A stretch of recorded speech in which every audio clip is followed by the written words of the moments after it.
Good morning, everyone. Thank you for joining us for this virtual Chamber Connect. Hi, I'm Dirk Draper. I'm the president and CEO of the Colorado Springs Chamber of Commerce and Economic Development Corp. And we're so glad that you join us today for our latest virtual program of Chamber Connect. We've got a terrific lineup of folks dealing with a topic that's on everyone's mind these days, whether you're in business or in our public sector, or whether, regardless of what your role is, it's impossible to not be affected by the coronavirus pandemic. And today's topic, as you can see on our title slide there, is adapting and innovating during an economic disruption. During these times, it's particularly during these challenging times, our markets have been significantly disrupted by the COVID virus. Business owners are having to rethink how many of them are doing business and serving their clients.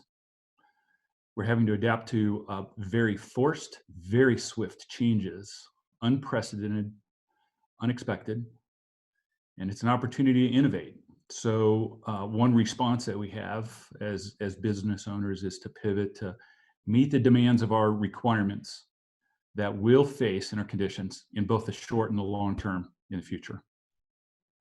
The changes that we face, businesses have an opportunity, and by participating, hopefully we're helping equip you with that to take a strategic advantage over your industry peers in how you adjust your practices, your business, and your role in our marketplace. I've just come, so we'll get to that in just a minute. I'll turn the mic over in just a moment. About 7 minutes ago, I had a tie on, and I was wearing closed-toed shoes for the second time in 6 weeks. I was speaking to our Board of County Commissioners this morning about an initiative that the Chamber and EDC has begun with our Public Health Department of El Paso County to work together and provide our health department with the voice of business as they develop guidelines and provide input for industries and for businesses in our region as they get set to open. I've been very pleased with the health department's response in working with us. Hopefully you saw about 2 weeks ago, they agreed to allow curbside delivery for our local retailers to level the playing field with some of our larger businesses that were able to stay open. And by allowing that curbside delivery and making that decision in a very swift fashion, our retailers were able to open a couple of weeks sooner here in El Paso County than they're able to now next week under the governor's orders. So it's one way, again, that we've seen the county health department considering input from business community, and we're looking forward to continuing to work with Susan Whelan and Dr. Robin Johnson, Dr. Leon Kelly, and the crew there as we go forward. Back to our program today. Speakers are going to be on until about 12:20, and then we'll have about 10 minutes of question and answer with the panel. It'll be facilitated. I would ask you, everybody is muted just to control the background noise and so forth. If you have questions for speakers, if you'd use your chat line, please, and submit those. Emma will collect those, and Jenny will collect those and share those with the other speakers. We encourage you then, after the 12:30 time, after Q&A, to stick around for there'll be some breakout networking sessions starting at 12:30. And as our speakers get ready to go, just take a minute, if you would, and rename yourself with your name so we can identify you and the company that you're with, so that the speakers know kind of who's in the audience. That'll help. So again, thank you for joining us today. Emma, thanks for putting this program together. And now I'm going to turn over the virtual mic to Jenny Vinatari from BBSI. They're the sponsor of this Chamber Connect. Jenny, it's all yours. Hi, good morning, everybody. Thank you, Dirk. And thanks to your amazing team, to Eddie, Nora, Emma, and Stephanie, as well as everyone joining the call today. We appreciate you. Again, I'm Jenny Vinatari-Mole with BBSI, and we are a local team of subject matter experts. We advocate for the small to mid-sized business owner, providing affordable solutions and services in regards to workers' compensation, human resources, risk management, payroll, and talent acquisition. So if you happen to have any questions in any of those areas, or if you're experiencing any challenges, please reach out to us. We'd love to speak with you. So now I'd like to hand things over to our BBSI Colorado Springs Area Manager, Kevin Davis, to get things started. Kevin? Thanks, Jenny. Bear with many of us because this is the first time we've done a video conference, but we're gonna go through it.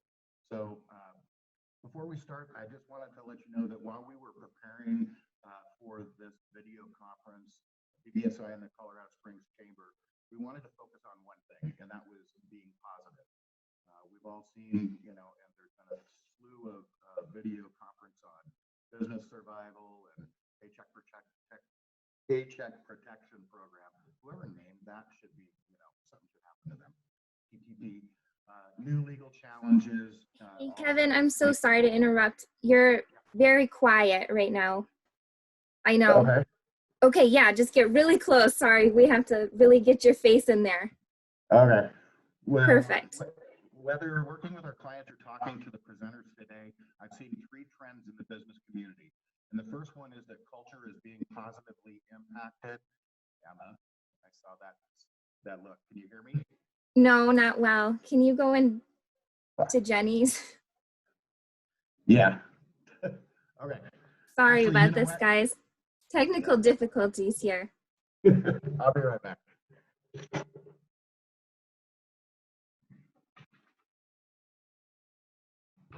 Here he comes. Sorry, everybody. No, you were having issues. Here we go. You've got it. There you go. Okie dokie. Can you hear me now? Cool. Are you unmuted? Yeah. All right. So nobody wants to listen to me. We want to get to the smart people. And so we're going to start with Dave Costco, Colorado Industrial Recycling. And Dave, the question for you is, how has your company seen a positive impact on culture with your employees? And then the second thing is are you guys doing anything different right now than you were, say, 2 or 3 months ago?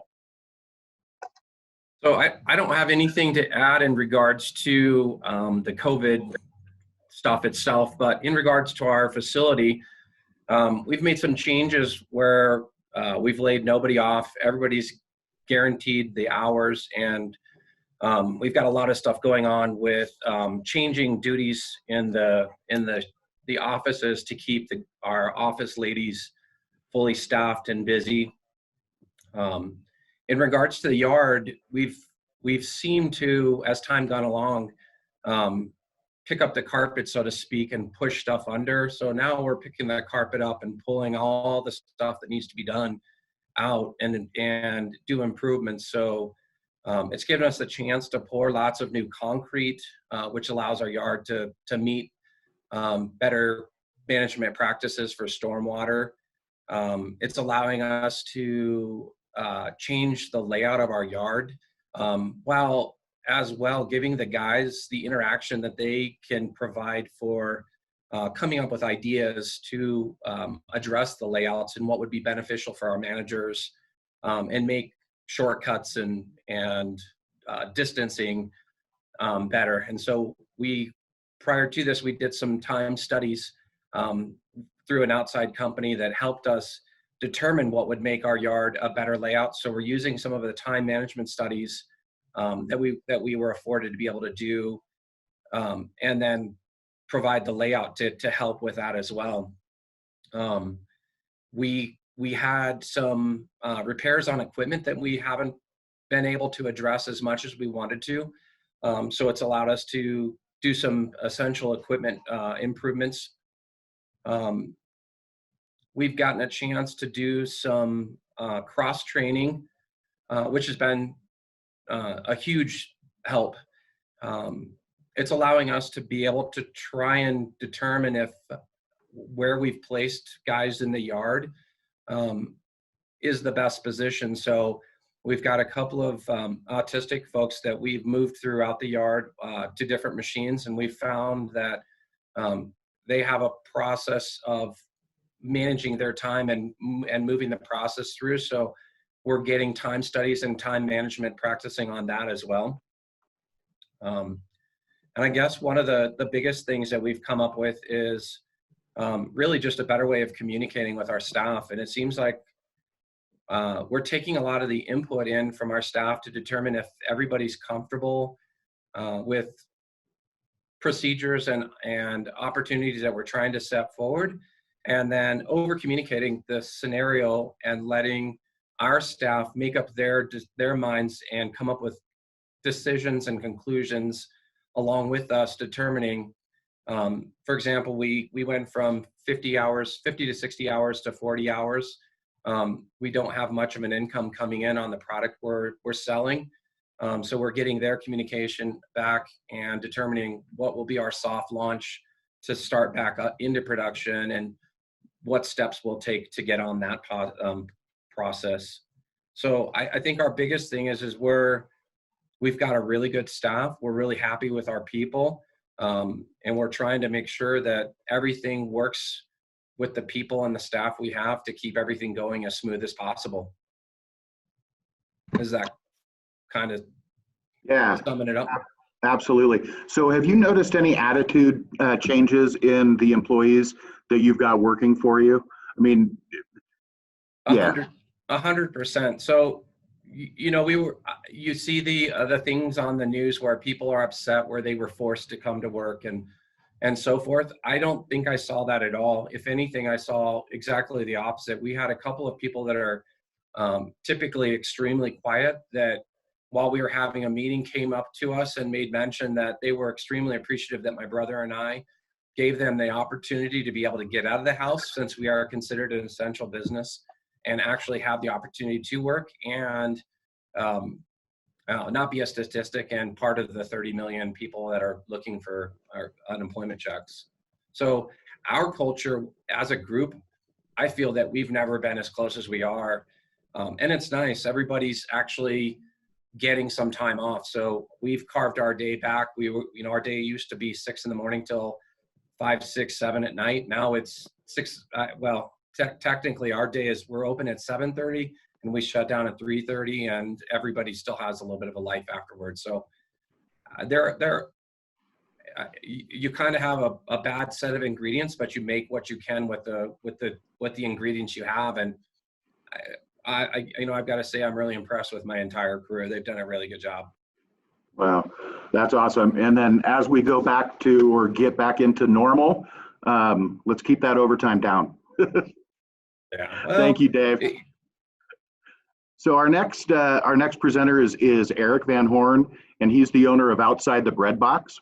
And so the question for you, Eric, is how has your company altered its short and long-term initiatives to gain strategic advantage after this crisis is over with? Okay. Yeah, thanks, Kevin. So Outside the Bread Box, we are a gluten-free bakery. We're a food manufacturer.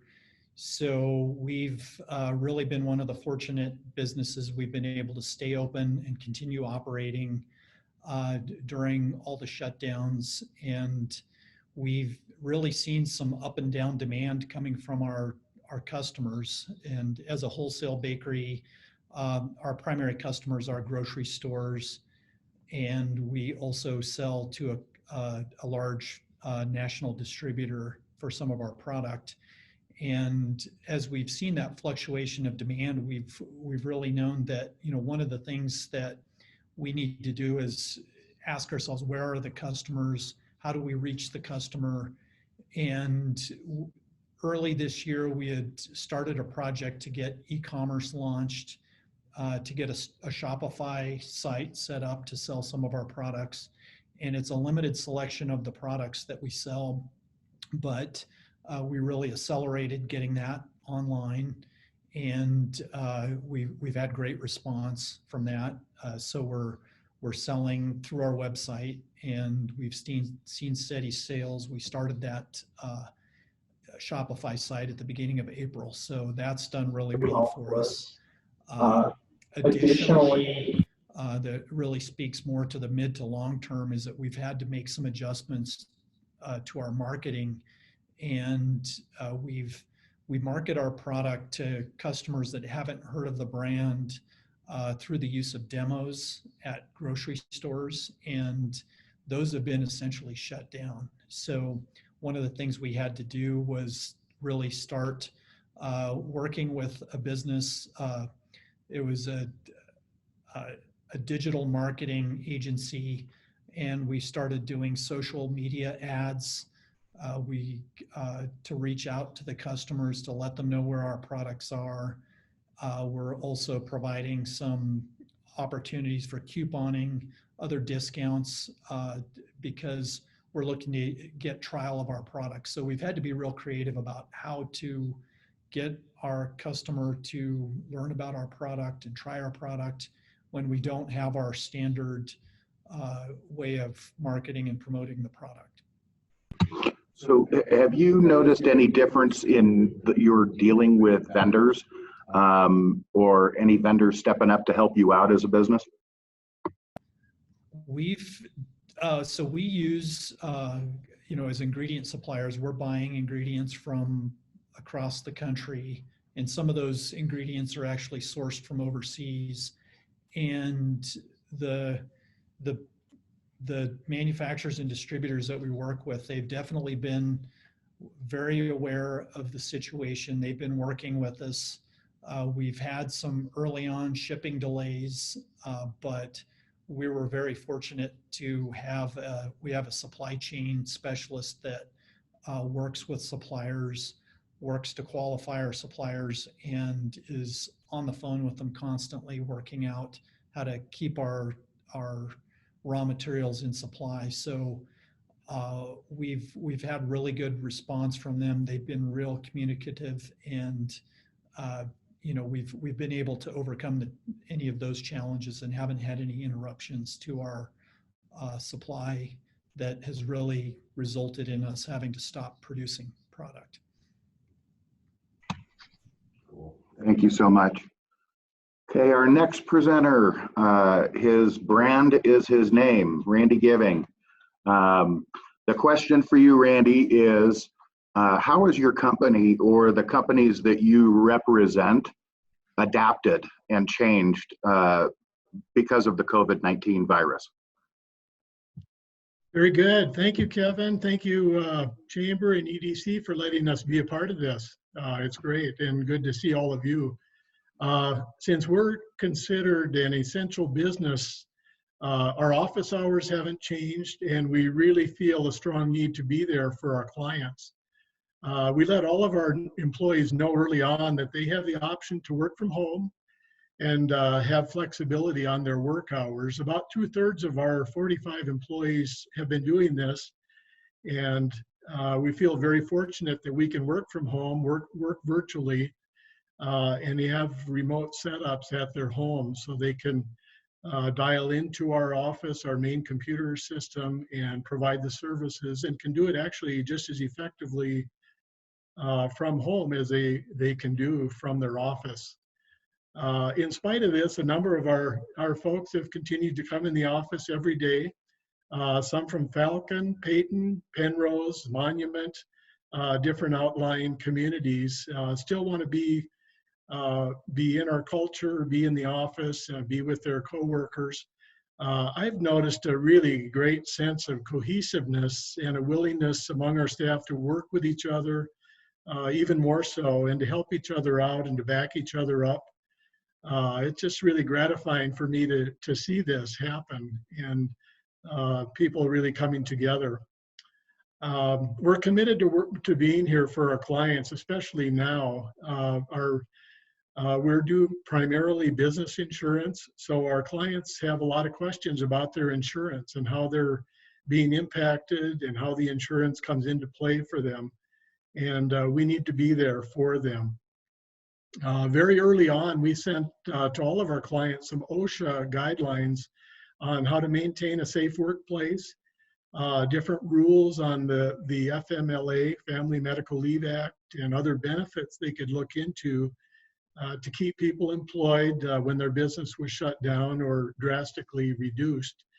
One thing we did, we asked our restaurant clients how we can help them during this time to promote their businesses. We've used our Facebook site to show their hours and their menus for carry out and delivery, and that has hopefully helped some of them during this time to keep some business going. We've been sending out notices to our clients, letting them know that the carrier that represents them, or that covers them, I should say, is offering delayed billings and reductions in premiums. Overall, I feel our culture that we're much more nimble as an organization, and our capacity is expanded to respond to our customers' needs. Since I'm the only person here from the insurance industry, I thought I might mention a few things that our industry is doing also in response to the COVID and how it impacts their customers. Many of our carriers have offered to do midterm payroll adjustments that a lot of the policies are based on. Workers' compensation, general liability are based on payrolls, as many of you know, and a lot of general liability policies are based on sales. As our business owners know that those are going to be reduced, instead of waiting to the end of the year to audit their policies, they're able to do it midterm and begin saving on their premiums now. For restaurants, the insurance companies have offered to add delivery coverage, which they may not have had before and can be expensive. But since they're now doing delivery, they're adding that onto their policy and giving them extra coverage. Some insurance companies have offered to extend the policy period at the end of the policy term for another 2 months without an extra charge because they really didn't, some of them did not have much business activity going, and so to help them out in that way. One I thought that was really important is removing the vacancy clause in policies that could have reduced coverage if something happened to a building when it's mostly vacant. They removed that worry for a lot of business or a lot of building owners. Some have offered layup coverage for vehicles that have not been used during the shutdown time and given premium credit for that. Almost all of our insurance companies have said they will not cancel insurance policies during this time for non-payment of premiums. No penalties, no late fees being charged. I think that's been a big help also to our customers. Many of our carriers are now offering grants for different social service agencies that we nominate. If we see some in our area, and we've done this, that we are nominating to receive a grant from the insurance companies that have put up several $millions to help them, to make donations to them. And some of our local agencies have actually received monies from that. Some of our insurance companies are offering EAPs, employee assistance programs for laid off workers, and offering counseling and help for them, for those employees to find work. Finally, you've probably seen some of the insurance companies, the large ones like State Farm and Allstate, actually send a check or give a credit to all of their policyholders for driving less and staying at home, just resulting in millions of dollars being returned to families. So those are just some of the things that I've seen, Kevin, during this time, and that we as a firm want to do and that our carriers are offering to do. I think that's awesome. There's nothing better than when businesses help other businesses out, especially in the local community. Thank you, Randy. You bet. So the next presenter we'd like to bring up is Laddie, and he owns several companies in the Colorado Springs area. And Laddie, the question for you is, how have you prepared your companies for post-COVID strategic advantage? Well, as you know, you and I talked about this just the other day, and I'm kind of in a unique viewpoint because I have companies that I'm an owner in, and then I'm a business consultant here in town and have a lot of clients. And I have to admit, I'm somewhat optimistic. I'm looking out and I'm seeing what's coming ahead. And I know there's a lot of businesses that are struggling, so don't get me wrong about that. But, I'm looking at this, this is the first time that our government has ever put this much kind of money out into the market. I mean, the last two parts of the stimulus program are $2.6 trillion. I mean, that's a number. We talk billions, now we're talking trillions of dollars. And, they've put it out to the small businesses with the PPP program through the SBA. And that program is really focused on getting people back to work. So that should bring down our unemployment. There's dollars going out to small businesses, to large businesses, to individuals, to governments. And I look at that, and when I talk to my partners and when I talk to my clients and kind of look out into the future, we're business owners, so we're opportunistic. We're looking for those opportunities out there, and I think there's a tremendous amount of opportunities, because whenever you put that much money into the market, that money's going to flow through the market, and someone's going to get that money. And so, as a business owner, you got to ask yourself, well, how am I positioned to get that money? And I also think that there's a lot of pent-up demand out there. I don't know about you guys, but I can't wait to go out and have a steak and have somebody refill my cup and tip somebody at the end, and go get a haircut that I think half of us on the panel need. Having people come to your house and work. All the things that we want to do. We would travel. Maybe we're not going to travel to Europe, but we're going to travel in Colorado. So, we're going to go out there and spend money. You give Americans money, and they're going to spend it. So, the question is, how are you going to take advantage of that? And we've talked about this a lot with my clients and with my partners. And, the big thing that you have to do is you have to make people feel safe. I can't overemphasize that enough, is that as someone's coming into your business, or if you're going out to their business, if you're in construction and you're going into somebody's home or whatever it is, you have to make the person feel safe. And if I was just to pick an industry, pick like a restaurant or something, so they open up the restaurant and you go to the restaurant and they give you a great experience and they make you feel safe. They make you feel like, I don't have to worry about the COVID virus here. They seem to be doing all the right things. What am I going to do? Well, I'm going to tell all my friends. I'm going to go back there. If I go to the door and it has a smudge on the door, if they give me a dirty menu, if their table's messy, I don't know about you guys, but I'm not going back. So, business owners have to look at how do we make the customer feel very safe as we go forward, so they use our services in whatever way that is. And then, I don't remember who else said it earlier, but the other part of that is we got to make our employees feel safe. And if we see this money coming and we see this pent up demand and we do the right things with our customers and with our employees, I just think there's a lot of opportunity for businesses. I mean, that's how I see it. I mean, I do understand that there's people who are hurting and some are going to recover slower than others. But, as a business owner, you just got to figure out how to get out there and take advantage of this opportunity that exists. And one of the things that you said when you and I were talking that really resonated with me was that the non-essential businesses, like you just said, they've got one shot to make it right.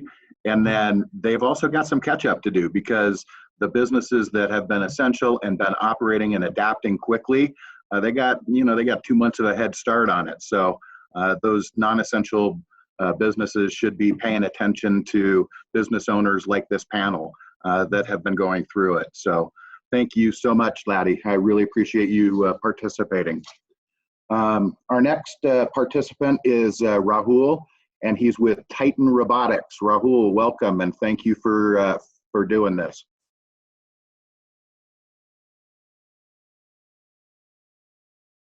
Unmute. Okay, thanks for the opportunity, guys. There you go. So the question for you is, how has your company pivoted during the coronavirus outbreak? And I'd also like you to talk a little bit about how you have helped out the community. And it might be just a little bit inspiring for some of the other participants and certainly the viewers. Okay, thanks, Rahul. Thanks for the question. Those who don't know about Titan Robotics manufactures state-of-the-art industrial 3D printers, and people who don't know anything about 3D printing, it's a disruptive technology, matches with the theme of this panel, right? Discussion. We're talking about disruption. 3D printing is a disruptive technology. If you have a file on a computer and you have a 3D printer, you can make the parts you want, where you want them, and when you want them, right? So we at Titan Robotics have one of our business units where we have our machines in-house. We call it Service Bureau. And those machines are used to print parts for customers, right? When this whole COVID-19 situation started, and we started to get phone calls from local hospitals and doctors asking us whether we can print any PPE parts for them. We all have read about it and seen the shortage of PPE parts globally, right? Not just in Colorado and US, but globally. And so we decided to put all our energy right into that. At the beginning of March, when we started to get those requests, we said, well, let's just focus on three things, right? One, let's figure out the files we want to test and validate, because you got to make sure you're using the right files to print these parts, which are going to be suitable for the healthcare professionals, right? We just don't want to do something which will jeopardize their health. The second thing was, when you're using a new technology, you got to figure out what kind of materials we can use to print these parts, right, cost effectively. And then the third thing is, with our technology, which is very disruptive, can we print these parts very quickly, right? So we had to work on the process optimization. So three things, right? Let's pick the right files, let's pick the right material, and let's optimize our process. And we spent a couple of weeks. We have a super talented team at Titan Robotics, all the way from the engineers to the people on the production floor. So we all got into the action. And then we produced some prototype parts. We gave them to the local hospitals and doctors. We wanted to make sure we get feedback from them before we start to mass produce this. And we finally got positive feedback. And then we started to print. We dedicated most of our in-house machines producing these PPE parts, right? So the couple of parts we're printing for face shield. One is the flexible headbands which attach to the back end of the face shield. And then the second one is the rigid headband part, which will go onto this face shield. Through the innovation, right? I mean, you talk about innovation and you talk about people getting motivated during this crisis. We reduced the print time for this part from a couple of hours to minutes. And then the cost of making these parts is, the raw material cost is 50 cents or less, right? So with our unique technology, we started to produce hundreds of these parts on a daily basis. We're collaborating with a local nonprofit organization. So we have produced about 1,000 of these parts and given them out to this nonprofit organization, which is then assembling these parts into face shield and giving them out to the local hospitals and doctors, right? So we felt the responsibility to use our technology to support the emerging needs of the PPE shortage in this market. You talk about collaboration. I mean, I want to highlight another example here, right? I truly believe that crisis brings people together. So when we started to do this work around PPE, we started to get phone calls from our customers who have our machines in North America, in Mexico, in Canada, and they wanted to know how they could help, right? So as soon as we developed our process and optimize those process parameters, we openly shared all those learnings to our customers who are spread, as I said, across multiple states in the US and Mexico. And they started to produce these parts, and then they started to give them out to the local hospitals and doctors in their community, right? I mean, this is truly a collaboration. This is truly working with not only with our internal team, but partnering with our customers to address this shortage of PPE. That's awesome. Chain reaction. Thanks for starting the wave. We appreciate that. So thanks. The next person that is going to talk is Mr. Dave Varnum. He is the CEO of CFNO. Dave, welcome. Appreciate you being here. Thank you. So CFNO's business model has always been to utilize technology and streamline client information and workflow. We're a accounting practice that handles operational day-to-day operations for businesses, as well as payroll, financial statements, and job costing information. But as far as what's changed in our practice, because we're typically a remote employee, if you will, as a subcontractor for businesses, we're already have been geared to be able to be remote. And about 2 weeks into this pandemic, before, or 2 weeks before the stay-at-home order was introduced, we had already implemented a stay-at-home process for our employees. And to Laddie's point, as far as making your employees feel safe, that was one of the top priorities for CFNO, was to make sure that everyone knew that they could continue at home, not worry about their jobs, but also be able to still feel safe with their families and be able to take care of our clients. Where we're focusing right now is working with our IT department for our client portal to make sure that the access to information, particularly now with the PPP program, which many of our businesses have participated in, to make sure that we're tracking all of that information and starting to understand the new SBA guidelines for the forgiveness component of this program to ensure that we maximize all of those dollars and potential for helping them get out of this crisis and move forward. For the undisciplined, maximizing that forgiveness is going to be huge. So appreciate everything that you've done for your clients and also for the community.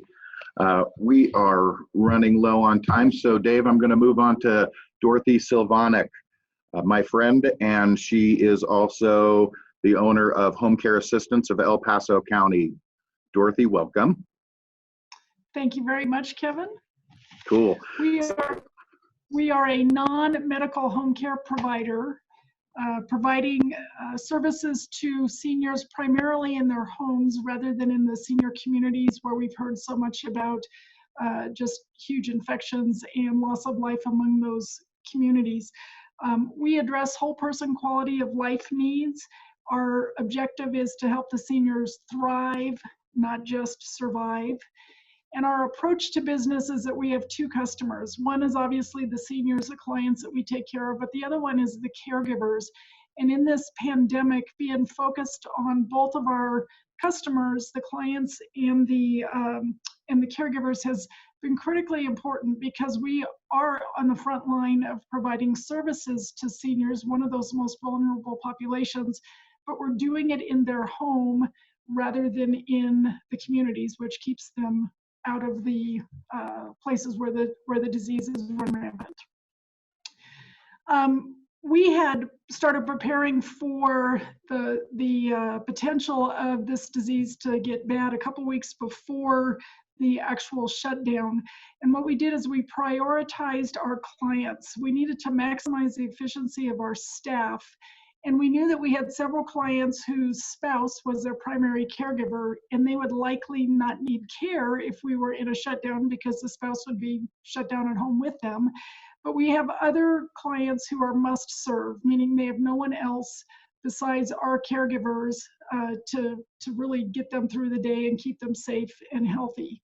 And so we needed to know which clients fit into which category, and then look at the care teams and which caregivers to ensure that those must-serve clients had caregivers that would be able to provide them their daily care. We made a real point of eliminating cross-pollination. And if you're familiar with the senior care industry, you may be aware that caregivers likely work more than one job, and many of them work in communities and also in clients' homes. So we really made a strategic decision to have our caregivers make a choice. If they wanted to work with us at this point, we were asking them to not work a second job in the community. And if they felt that that job in the community was their primary one, then with no fault, no problem, we just said, okay, we'll just wait till this is over, and then we'll resume having you work for us. Our purpose was to eliminate that cross-pollination and keep those clients who are at home safe from the disease so that they had no exposure to it. We also pivoted on our marketing message because as the pandemic spread, it's been extremely clear that seniors who are in communities are very vulnerable. And it's not just the coronavirus, but every year it's also the flu and anything else that is of a contagious nature can just run through those communities very rapidly. So we have changed our marketing message from just that we provide the best quality service in town to here's how you can keep your seniors safe at home by limiting their exposure, having one caregiver come in to take care of their needs. We've also, obviously some of our business has decreased, and that freed up number of caregivers who we wanted to retain and we wanted to invest in. So through some online training, what we've done is for the caregivers who are not currently working with a client, we've asked them to spend a lot of time on time training so that we have the ability to really use them as things open back up here in the next few weeks. In addition, really, you know, we have seniors who have been in their home for 6 weeks. They get their groceries delivered. They have not been outside at all because, again, they're the most vulnerable population. So, and if you think about it, it's probably much better to be in your home where you can at least step outside than it is to be in your room in a community where you have a, you know, 100 square feet and you're not leaving that 100 square feet for 6 weeks. But we've increased our telephone calls to the clients and just recently sent out little spring bulb gardens to everyone as a way to remind them that spring is coming and this is going to pass. Things are going to get better, and we're looking forward to that day. Thank you, Dorothy. And just for everybody listening here, Dorothy and Mark, the owners of Home Care Assistance, they also take care of my mom, who is 80 years old today and has Alzheimer's. And I got to tell you, Dorothy, the flower was really brilliant. It was bulbs, and when she first got it, you know, it was just about that big. And was there a couple of days ago, and now it's this big. And she says she turns it every day. And so the intent, your intent, was actually realized. So thank you again. Our next presenter, actually our last presenter, is Rodney, and he's the owner of Firma IT.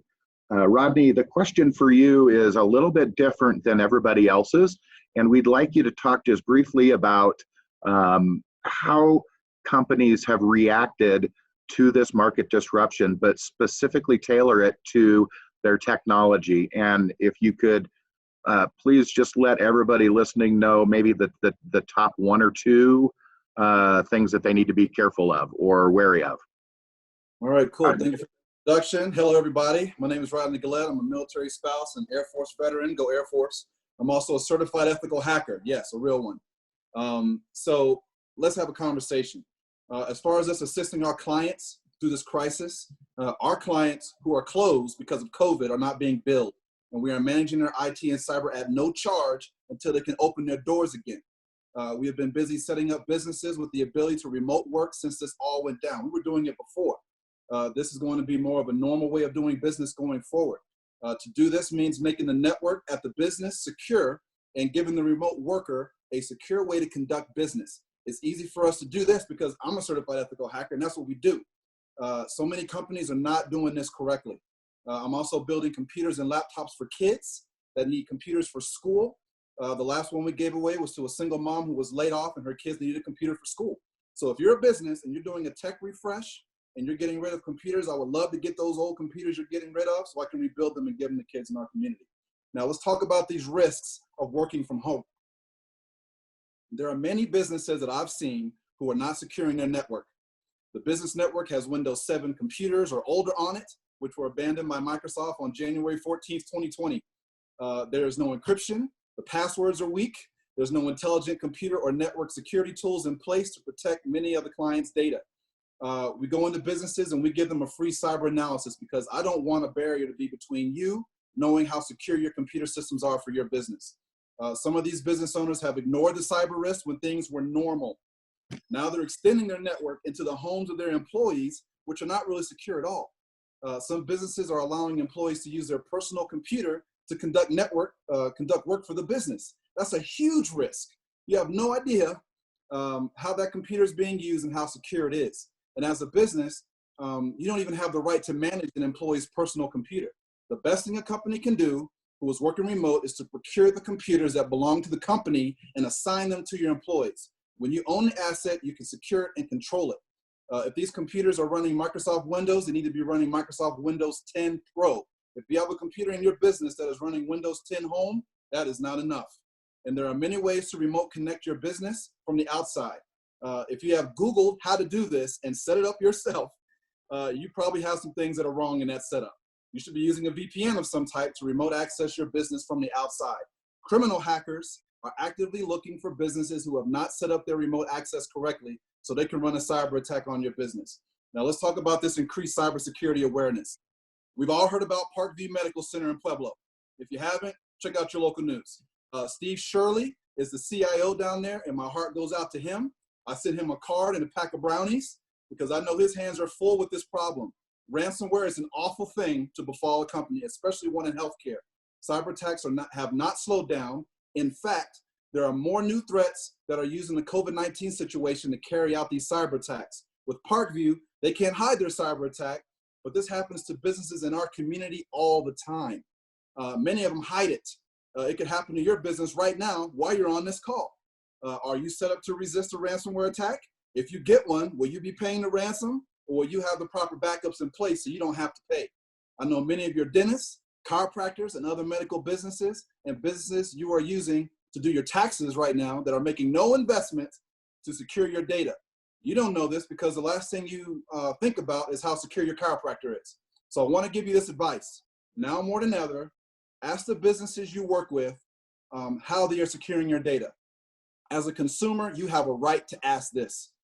You don't have to be a cyber wizard like me to understand the answer. If you don't get the warm and fuzzy feeling from their response, you may want to find another business to work with. I would love for you to refer them to me, but you can also send them to the SBDC so they can get the knowledge on how to better make decisions on how to protect your data. Cyber liability insurance. Oh my gosh, talk to Randy and get it. If you have friends in business, talk to Randy. 60% of businesses go out of business within 6 months of a cyber attack. Here's what happens. Your clients will sue you when they find out you were negligent in protecting their data. If you're under a regulatory authority with your business, you will be fined if it is proven you were negligent in protecting your client data. Not knowing how to protect the data is not an excuse. HIPAA will fine you up to 50 grand per record for willful neglect. The Colorado Attorney General's office will get involved as well. House Bill 1128. If you don't know what it is, Google it and read it. If you are found to be neglectful, they will take action against your business. If your credit card data is hacked, it is up to $5,000 per credit card for PCI DSS. You have to send out notifications to your clients. You have to provide them with at least 1 year of ID theft protection. There's more fallout, but the cyber insurance is good help to keep you going. So please talk to Randy and contact the Pikes Peak SBDC if you don't know who to turn to for knowledge on how to secure your systems. I'm a cyber consultant with the SBDC, and if I can talk to you at no cost with the SBDC to help you understand the risk and how to protect yourself, I'm happy to do it. Look to the chamber members who are in the same business I'm in. We are classified as managed service providers. Some businesses that do what we do have no idea what they're doing. So please check with their record with the Better Business Bureau. Check with your chamber for a worthy and well-qualified solution. I'm here for you. Good luck. Thank you, Rodney. It's so sad that during this time when, I don't know, the weak or more vulnerable, that the jerks come out and start taking advantage of them. Thank you to the whole panel. Really appreciate you participating, even if it was just for a short amount of time.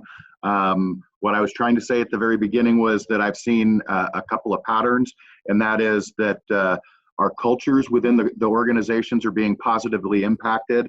Our companies are more resilient than they thought they were, and the employees are they're very gracious, and they've got gratitude for actually having a job when so many others don't. So we'll turn it over to Emma for the Q&A. All right, lucky for you, Kevin, people asked specific questions, so you don't have to choose who gets to answer. The first one is from Derek, And he was wondering, Dave Varnum, is your firm doing any seminars or education related to PPP forgiveness? I know it would greatly benefit the community. That's a great question. We have not been out within the community doing that yet.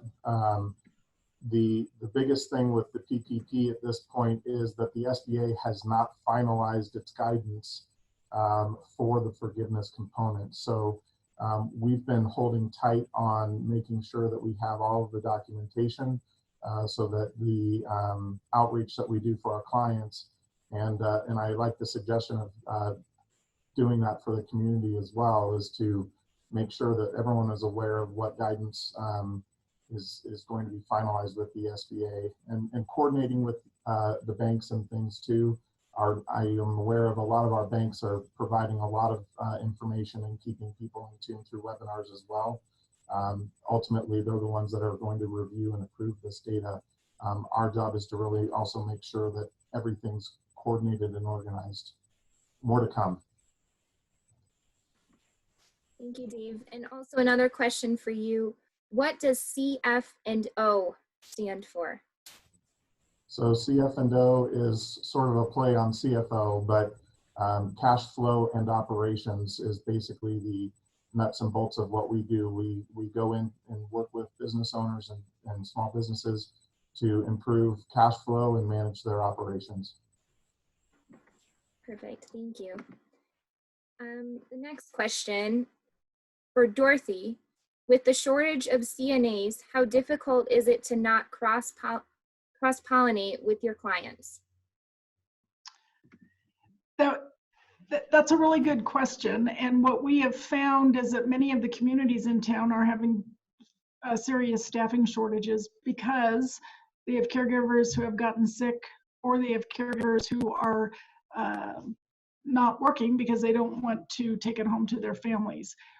We have I think it comes back to us really treating our caregivers as a primary customer.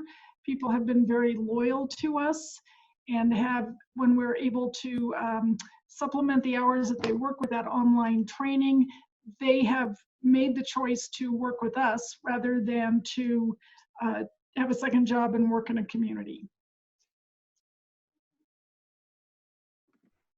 Thank you, Dorothy. The next question, Kevin, I will let you decide who should take this one. What are some policies that you have put in place in response to COVID-19 that you will keep or expand after the crisis? And this question could be for anyone. Anyone want to volunteer in the next 2 seconds? All right, Dave, what do you think? Costco.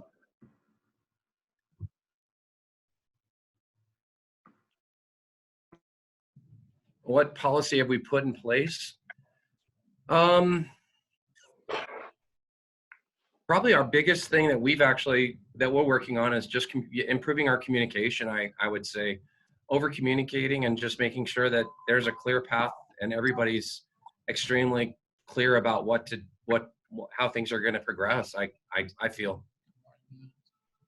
and what it means. Yeah. And when you've got a good group of people like you do, you don't need a whole bunch of policies. Okay, thanks, Dave. Emma. Okay, question for Raul. Raul, what other companies have you heard about face shield needs and other unique needs that you can help with? Yeah, so one of the other needs we have seen is around mask, N95 mask, and whether people, we can 3D print those N95 masks or not, right? And we actually made some prototypes for those.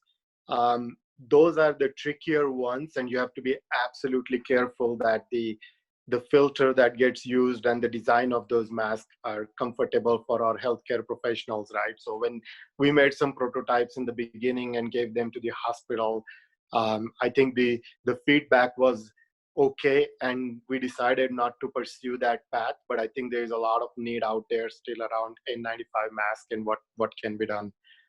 We continue to get more requests from, as I said, from hospitals. There is a company in Australia who reached out to us after they saw our LinkedIn profile and the videos that Maddie, our CMO, is putting together. And they reached out to us, and they were asking us if they could print some of these parts and if they could help people locally, right, in Australia. So I think we'll continue to see the other needs. I think the other one is just from an industrial point of view, not only on the face shield side or all the healthcare professional side, but I think the supply chain is broken. A lot of the people cannot get the parts they need to keep their business running. We're working with one of the large,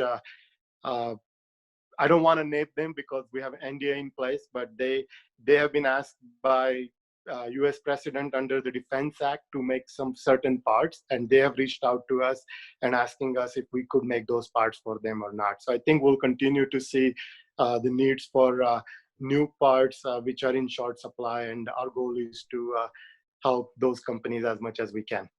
Thank you, Rahul. Thank you. So there's one more question. Kevin, if you would like to assign this to someone, what is the number one thing your employees need right now to help them stay engaged and productive? Oh, I know who to give this one to. Mr. Laddie, can you talk about that? Because we talked about it a lot during our one-on-one conversation. I think it just goes back to what we talked about, is, making people feel safe. I mean, you've got to, you need to be talking with your employees. You need to be doing everything that you can possibly do. And it depends on your business, of course, how you're going to do that. But you have to make them feel like when they walk in the door that you truly care about them. You care about their safety. You care about the safety of their families. And that goes everything down from, cleaning the place, 10 times more than you ever would have before, to people wearing masks, to how you manage your meetings, and being, letting them know that you care to the point of, if someone comes in, I mean, that's what they keep saying, if somebody comes in with a sniffle, you send them home, you tell them, look, go home, get paid, and let's see what you've got, and let's take care of you. And, if you do that for your employees, I think part of it is it depends on what you've done with your employees before this happened. If you've had that kind of culture and you've taken good care of your employees up to this point, you're probably going to work right through it. If you've been one of those companies that hasn't done a good job of taking care of your employees, then you might have some issues. But it's extremely important that you make them feel like you really care. I think that the companies that have gone into this with a strong culture are going to come out even stronger, and the companies that maybe wouldn't have survived the next recession, like you said earlier, yeah, their true colors are going to come out. So we'll see if they survive. Thank you, Laddie. You're welcome. That was the last question, Kevin. So if you want to wrap up this session, and then we will get to the virtual networking, which I can introduce. Yeah, really the only thing I want to say is just express thanks for everybody on the panel. We wanted this whole thing to be about community, about giving back, about companies helping each other out and working with each other. And I came from California and I didn't really know the meaning of community, but since I've been here in Colorado Springs, I think we're showing what the true meaning of community is, and all of y'all participating and then watching this. We really appreciate you. So thanks, Emma. Thanks, Kevin and Jenny, for putting this panel together. This has been a really incredible storytelling session, and I know a lot of people have gained some knowledge from it. So we appreciate your sponsorship and all you've done to coordinate this for us. So appreciate it. And